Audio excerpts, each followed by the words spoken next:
Sœur Françoise, nous arrivons au terme de notre credo. Nous avons vu « Je crois en Dieu le Père, Fils, Saint-Esprit »,« Je crois à l'Église sainte, catholique et apostolique » et nous arrivons donc à « J'attends la résurrection des morts et la vie du monde à venir ».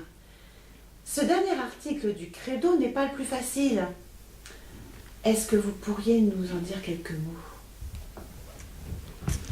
Alors peut-être connaissez-vous ce passage où saint Paul s'adresse à Athènes et arrivant à ces mots, la résurrection d'entre les morts, certains se moquaient, nous disent les Actes, d'autres lui disent « nous t'entendrons là-dessus une autre fois ».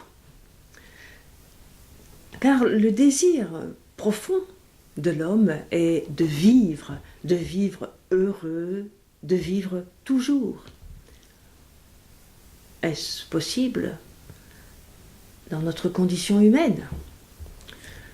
Même si la science s'emploie à retarder de plus en plus l'échéance de la fin de vie, elle arrivera immanquablement. Est-ce fini pour autant? On naît, on vit, on meurt, comme dans une pièce de théâtre où on rentre en scène, on joue sa partition, on sort.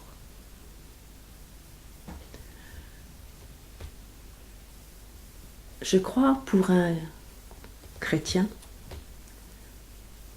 même si je crois peu, que ce scénario ne tient pas.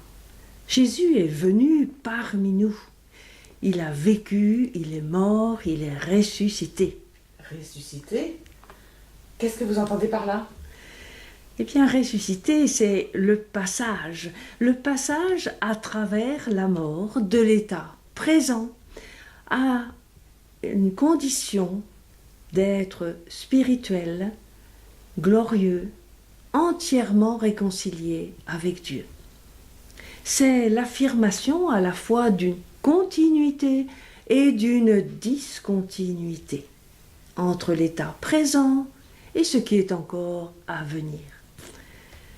La mort, la résurrection de Jésus sont pour la foi chrétienne le fondement et la mesure de l'espérance en cette vie qui continue au-delà de la mort. Pour ceux qui croient dans le Seigneur, la vie n'est pas détruite, elle est transformée. Et lorsque prend fin leur séjour sur la terre, ils ont une demeure éternelle dans les cieux. Ainsi s'exprime la préface de la messe pour les défunts. Dans le message chrétien, la foi en la résurrection de Jésus commande tout. C'est elle qui nous permet d'espérer. Aujourd'hui, serait intolérable si je ne peux rien espérer pour demain. Demain perd son sens, tout simplement parce qu'il n'y a pas de direction. Dieu n'est pas derrière nous, il est devant nous. Il est celui qui, dans la personne du Christ, vient vers nous.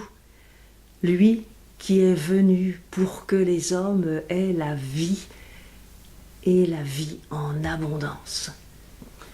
Si je vous comprends bien, sœur Françoise, la vie éternelle, elle est aujourd'hui présente, elle est actuelle et en même temps, elle est encore à venir. Tout à fait. C'est tout à fait cela. La vie éternelle, c'est une réalité qui est déjà présente et qui est encore devant nous, à venir.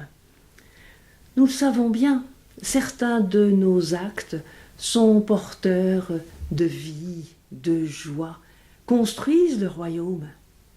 D'autres, peut-être, sont porteurs de mort ou destructeurs. Dans la résurrection de Jésus, garant de la nôtre, c'est toute une puissance de vie et d'amour qui sont éternelles.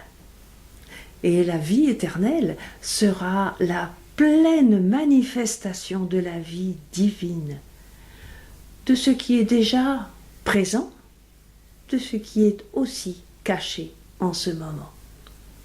Elle consistera à participer à la vie de Dieu. La vie éternelle, c'est qu'il te connaisse, toi, le seul vrai Dieu, et ton envoyé Jésus-Christ. Or, connaître, c'est voir. Voir dans l'intensité d'un instant qui ne passera pas. Un instant qui ne passera pas. Ainsi, nous construisons cette vie éternelle dès ici-bas par tout ce que nous faisons. Sœur Françoise, nous avons terminé notre voyage dans le Credo. Notre chemin de foi s'est sans doute un peu éclairé. On peut continuer à approfondir encore notre réflexion en lisant des ouvrages ou en suivant des formations avec d'autres chrétiens.